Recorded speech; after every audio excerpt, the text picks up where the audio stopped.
अस्सलाम वालेकुम dear friends, welcome to our channel dear expert sir. दोस्तों, आज से हम स्टार्ट करेंगे financial accounting and its terms. जो पहला ही चैप्टर है financial accounting and book keeping and its terms. तो सबसे पहले हम जानेंगे अकाउंटिंग। यहाँ पे इंट्रोड्यूस कराएंगे आपसे। जी हाँ दोस्तों, तो इंट्रोडक्शन टू अकाउंटिंग सबसे पहला यहाँ पे क्या है। अकाउंटिंग क्या है वो मैंने इससे पहले भी बताया, अब भी बताऊंगा, लेकिन सबसे पहले हम जानेंगे पर्पस ऑफ अकाउंटिंग क्या होता है। जी हाँ दोस्तों, अकाउंटिंग का पर्पस क्या है असल में। अकाउंटिंग का पर्पस है दोस्तों records financial activities of business and organisation. ये जो अकाउंटिंग है ये रिकॉर्ड करता है फाइनेंशियल एक्टिविटीज जो भी बिजनेस या ऑर्गेनाइजेशन में होंगी, वो इसका रिकॉर्ड करना है। किस लिए? To evaluate viability, profitability and continuity of business. जी हाँ दोस्तों, इसका नतीजा क्या होगा आगे बिजनेस का, और ये प्रॉफिट होगा या लॉस में होगा, और ये जो बिजनेस है ये कहाँ तक जाने वाला है आगे। तो ये इसका मेन पर्पस है अकाउंटिंग का। उसके बाद दोस्तों, अब जब आपने अकाउंटिंग की है तो यूजर्स ऑफ इंफॉर्मेशन भी होने चाहिए। यानी किन किन को ये जरूरत लगेगी, ये इंफॉर्मेशन, ये जो आपने अकाउंटिंग की है ये आपके प्रोपराइटर्स को जरूरत लगेगी। प्रोपराइटर होते हैं आपके ओनर्स ऑफ बिजनेस। जी हाँ दोस्तों, ओनर्स ऑफ बिजनेस को प्रोपराइटर्स कहते हैं। उसके बाद मैनेजर्स, मैनेजर्स क्योंकि ये बिजनेस को मैनेज करते हैं, यही ओनर जो है ये मैनेजर रखते हैं। किस लिए? ताकि इनका जो टाइम है वो बच जाए, तो और किसी काम में मुलविस होंगे तभी जाके मैनेजर रखते हैं जो इनका बिजनेस मैनेज करते हैं। उसके बाद है गवर्नमेंट को जरूरत लगेगी आपकी अकाउंटिंग जो आपने रिकॉर्ड बनाए हैं। इन्वेस्टर्स को जरूरत लगेंगे। इन्वेस्टर्स वो होते हैं जो बिजनेस में इन्वेस्ट करते हैं, तो उनको आपको कभी रिकॉर्ड दिखाना पड़ेगा, कस्टमर्स को दिखाना पड़ेगा, एम्प्लॉयज जो आपके बिजनेस में एम्प्लॉयज होंगे उनको दिखाना पड़ेगा, और रिसर्चर्स को। रिसर्चर्स होते हैं मार्केट रिसर्च जो कि एनालाइज करते हैं मार्केट को कि कैसे चलती है आपकी कंपनी, प्रॉफिट में है या लॉस में है, और आगे कहाँ तक चलेगी। Rely on accounting data for decisions, इनको इसलिए जरूरत होती है ताकि ये डिसीजन ले सके कि कंपनी में क्या ड्रॉबैक्स है या क्या फायदा है, इन्वेस्टर्स को इन्वेस्ट करने का क्या फायदा है, ये अकाउंटिंग पूरा आपको दिखाएगा।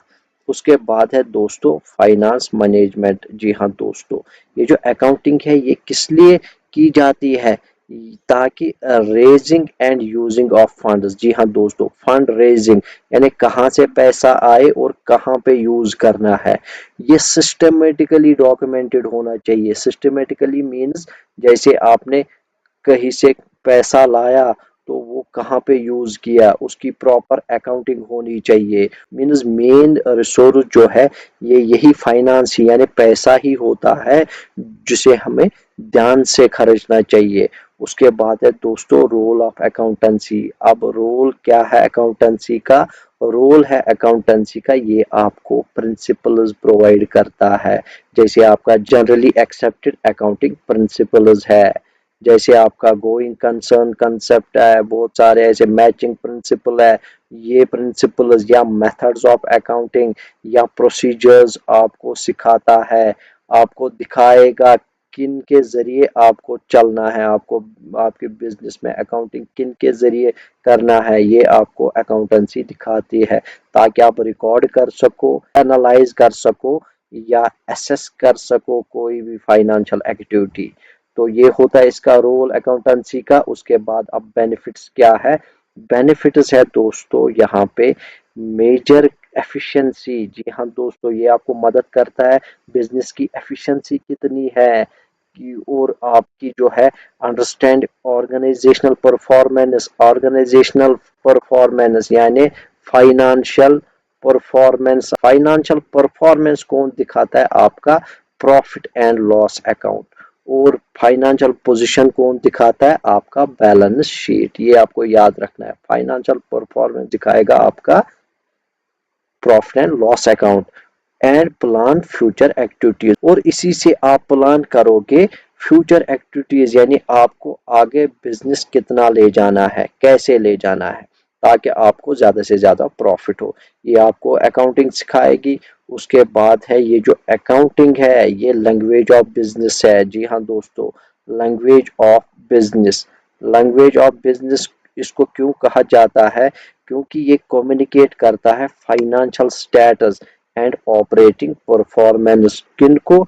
स्टेक होल्डर्स को, जिन्होंने यहाँ पे पैसा दाव पे लगाया हुआ होता है, पैसा या कोई बिल्डिंग या कुछ भी दाव यहाँ पे लगाया हुआ होता है, उनको आप इसी के जरिए तो दिखाओगे, ये देखो भाई हमारा प्रॉफिट एंड लॉस अकाउंट ये है, प्रॉफिट में चल रही है कंपनी या लॉस में, ये हमारी फाइनेंशियल पोजीशन ये है। यानी बैलेंस शीट जब आप प्रोड्यूस करोगे उसको पता चलेगा मुझे इस कंपनी में और इन्वेस्ट करना है कि नहीं।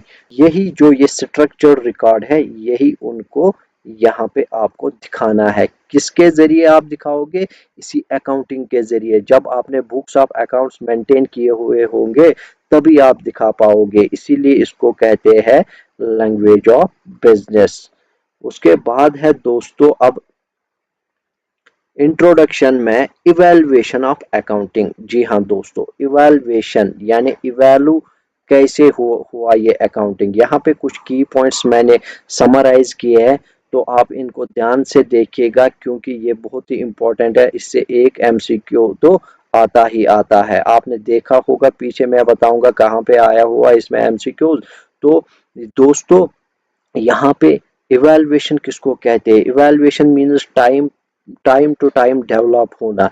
जैसे हम कंप्यूटर एवोल्यूशन की अगर बात करेंगे तो सबसे पहले जो कंप्यूटर था वो बहुत बड़ा था, यानी एक कमरे में आएगा वो, लेकिन यहाँ पे जितना टाइम हुआ धीरे धीरे साइज कम होता गया और एफिशिएंसी बढ़ती गई। आज हम देखते हैं कंप्यूटर जो है वो हाथ में भी आ सकता है, तो इसको कहते हैं एवोल्यूशन, यानी बड़े कमरे से लेके हाथ में आना कंप्यूटर एवोल्यूशन। इसी तरह अकाउंटिंग में भी एवोल्यूशन हुआ है।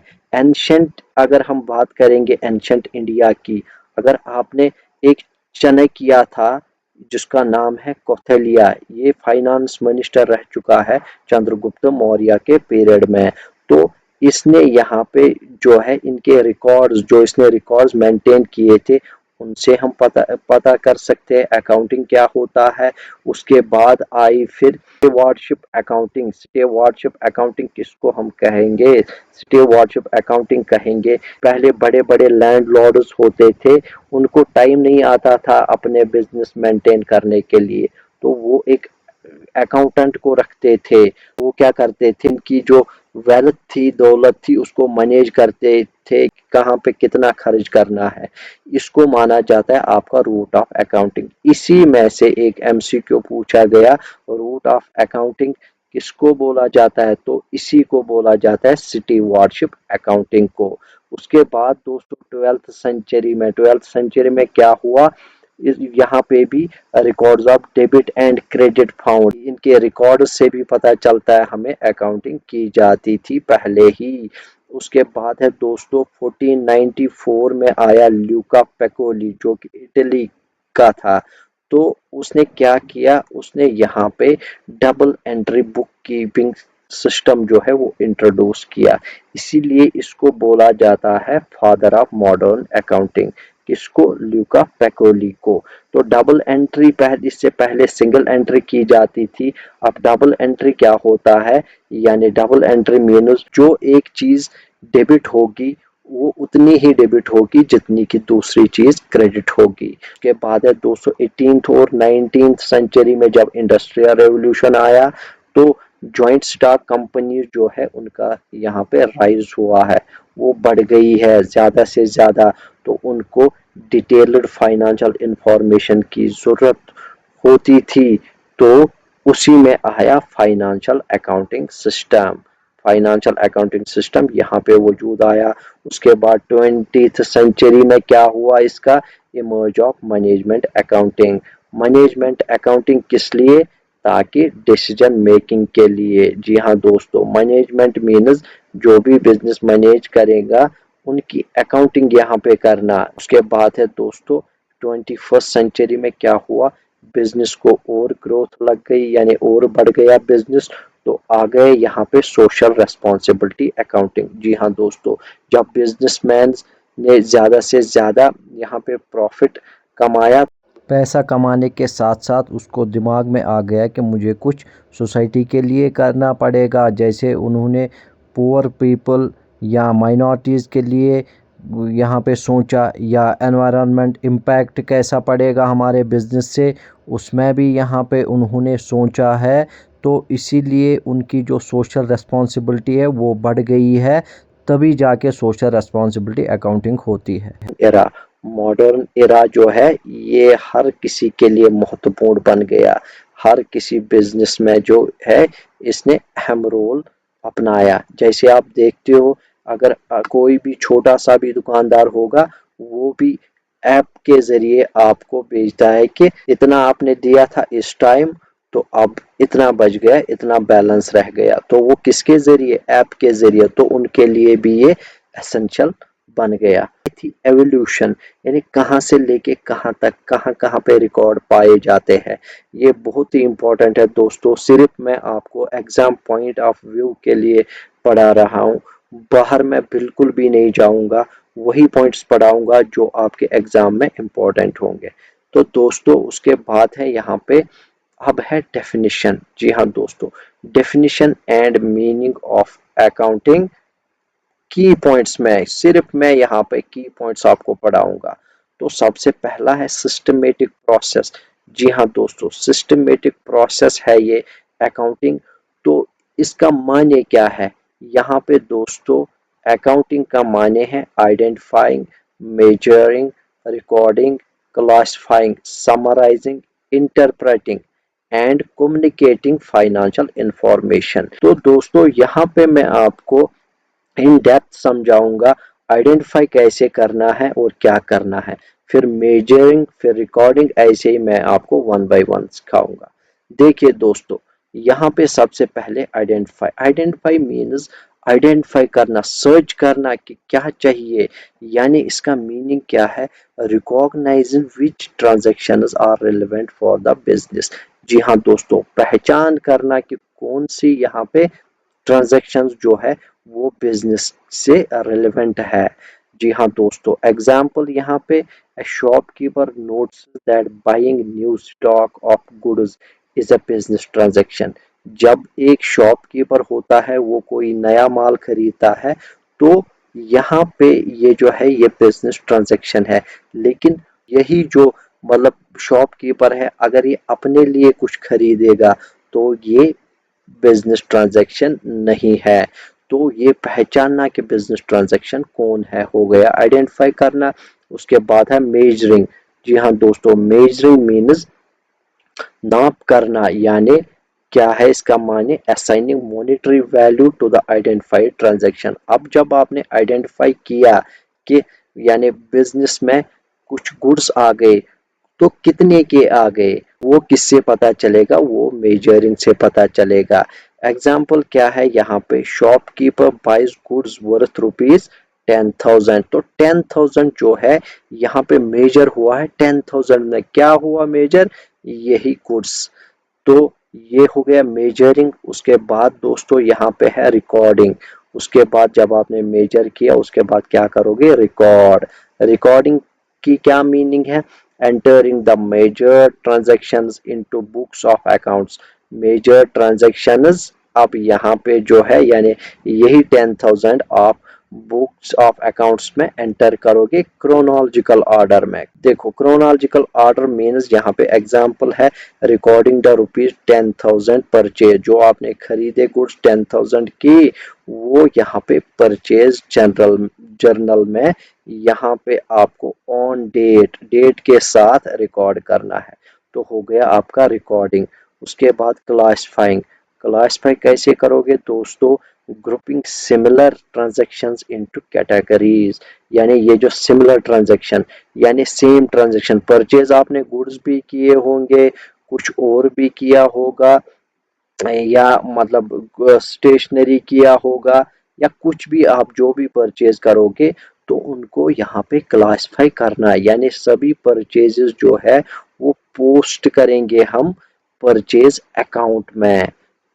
और जो सेल्स है, जो भी आप सेल करोगे वो करोगे आप सेल्स अकाउंट में पोस्ट। तो पोस्ट किसके जरिए किया जाता है? आपका लेजर के जरिए। ये आगे डिटेल में हम पढ़ेंगे, फिलहाल मैं आपको समझा रहा हूँ क्लासिफाई किसको कहा जाता है।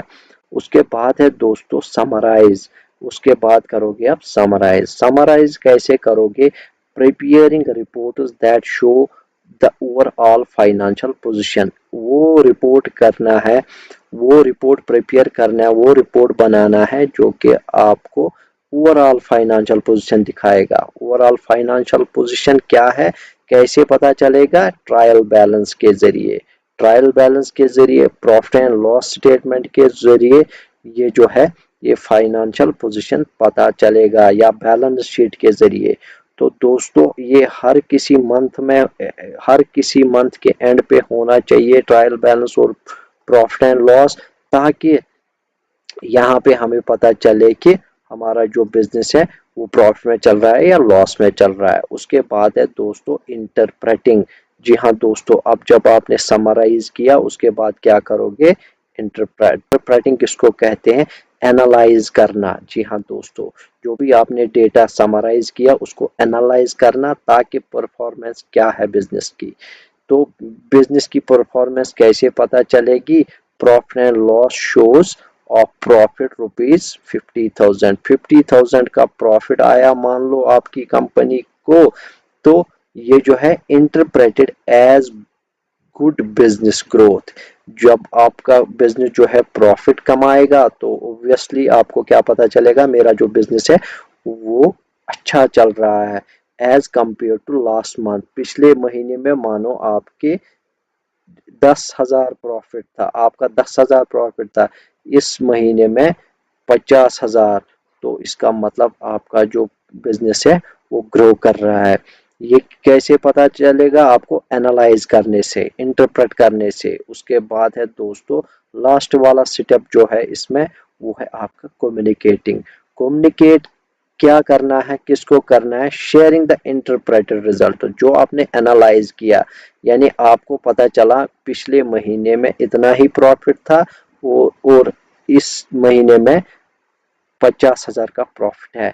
तो यही करना है इंटरप्रेट, आपको समझाना है, दिखाना है स्टेक होल्डर्स को। स्टेक होल्डर्स वो होते हैं जो आपके बिजनेस में पैसा लगाते हैं, जैसे आपका इन्वेस्टर्स, बैंक्स या आपका क्रेडिटर्स जो आपको उधार पे पैसा दे। तो उनको दिखाए, उनको क्या करोगे? उनको आप दिखाओगे ये स्टेटमेंट सारे, देखिए हमारा जो बिजनेस है वो ग्रो कर रहा है। उसके बाद दोस्तों यही फाइनेंशियल स्टेटमेंट्स आप ओनर को भी दिखा सकते हो। जी हाँ दोस्तों, या टैक्स अथॉरिटीज को भी दिखा सकते हो कि कितना हमने टैक्स देना है या एग्जेप्ट है। पर्पस, पर्पस क्या है इसका अकाउंटिंग का? ये है एक सिस्टमेटिक प्रोसेस। अब पर्पस क्या है इस सिस्टमेटिक प्रोसेस का? सिस्टमेटिक प्रोसेस का जो पर्पस है वो है यहाँ पे रिसोर्सेज अवेलेबल। अब रिसोर्स अवेलेबल कितने हैं या कहाँ से लाएंगे? उसके बाद हाउ रिसोर्सेज आर यूज्ड, ये जो रिसोर्सेज हमने लाए हैं या पैसे लाए हैं वो कहाँ कैसे यूज किए गए। उसके बाद है दोस्तों रिजल्ट्स अचीव्ड, यानी रिजल्ट्स अचीव्ड मीन्स कुछ रिजल्ट अचीव हुआ या नहीं, यानी प्रॉफिट में है कंपनी या लॉस में। एसेट्स कितने हैं, लाइबिलिटीज कितनी है, और कैपिटल जो है वो कितना है, यानी जो इनिशियल में हमने अमाउंट डाला है वो कितना है हमारे पास। तो यही इसी से पता चलता है, इस सिस्टमेटिक प्रोसेस से। उसके बाद है दोस्तों प्रोफेशनल डेफिनेशन इस अकाउंटिंग की। जी हाँ दोस्तों, अकाउंटिंग की डेफिनेशन यहाँ पे AICPA। AICPA की फुल फॉर्म क्या है? American Institute of Certified Public Accountants. जी हाँ दोस्तों, ये है इसकी फुल फॉर्म AICPA की। ये क्या बोलता है? ये भी यही बोलता है, accounting is the art of recording. ये एक आर्ट है, कला है, रिकॉर्ड करना, क्लासिफाई करना, समराइज करना और आपका इंटरप्रेट करना। क्या? फाइनेंशियल ट्रांजैक्शन, जो भी आपने फाइनेंशियल ट्रांजैक्शन की है, रिकॉर्ड किया है। और दूसरी डेफिनेशन क्या है इसकी? दूसरी डेफिनेशन ट्रिपल ए ने दी है। Triple A means American Association of Accountants. जी हाँ दोस्तों, अमेरिकन एसोसिएशन ऑफ अकाउंटेंट्स क्या बोलता है यहाँ पे? ये भी यही बोलता है, accounting is a process of identifying, पहले आइडेंटिफाई फिर measure and communicate economic information for decision. Economic information, economic means पैसे का लेन देन, किस लिए? डिसीजंस के लिए, यानी आगे जाके डिसीजन हमने लेना है तभी जाके अकाउंटिंग की जाती है। ये इनका कहना है ट्रिपल ए का। उसके बाद है दोस्तों चौथे नंबर पे attributes of accounting. Attributes of accounting क्या है? ये एक आर्ट है, it's an art requiring skill and expertise. ये एक आर्ट है, कला है। इसमें क्या होना चाहिए? स्किल होना चाहिए, अकाउंटिंग स्किल होना चाहिए और आपका इसमें एक्सपर्टाइज होना चाहिए। अकाउंटेंट कौन होता है? जैसे आपका सीए होता है, चार्टर्ड अकाउंटेंट को पहले बहुत सारे एग्जाम्स देने पड़ते हैं तभी जाके वो सीए बनता है। ये बिजनेस रूल्स सीखने पड़ते हैं, जनरली एक्सेप्टेड अकाउंटिंग प्रिंसिपल्स सीखने पड़ते हैं, उसी के जरिए वो फिर अकाउंटिंग करता है। तो इसमें स्किल लगता है और एक्सपर्टीज लगती है। उसके बाद है transaction must be recorded in monetary terms. तो इनमें क्या है, इसमें क्या एक एट्रीब्यूट है, क्या एक इसमें खासियत है? ये जो ट्रांजैक्शन है उनको जरूर से जरूर किन में करना है? मॉनेटरी टर्म्स में रिकॉर्ड करना है। जी हाँ दोस्तों, नॉन मॉनेटरी ट्रांजैक्शन जो है वो नहीं होती है अकाउंटिंग में, सिर्फ पैसे का लेन देन। उसके बाद है तीसरा क्या है? अकाउंटिंग की खासियत ये है कि इसमें रिकॉर्डिंग होती है, क्लासिफाइंग होती है, समराइजिंग होती है, एनालिसिस होती है और इंटरप्रिटेशन होती है, जो कि मैंने आपको पहले ही सिखाया। उसके बाद है दोस्तों result must be communicated to stake holders. उसके बाद ये जरूरी है, ये यहाँ पे जो भी रिजल्ट आएगा अकाउंटिंग के जरिए, तो वो लास्ट में जो जब आप कंप्लीट करोगे वो स्टेक होल्डर्स को जरूर कम्युनिकेट करना होता है। उनको धोखा नहीं लगना चाहिए, यहाँ पे उनको पता होना चाहिए हमारा जो बिजनेस है वो कैसा चल रहा है। दोस्तों आई होप ये जो इंट्रोडक्शन है ये आपको पसंद आया होगा। इसके बाद हम पढ़ेंगे बेसिक टर्म्स ऑफ अकाउंटिंग।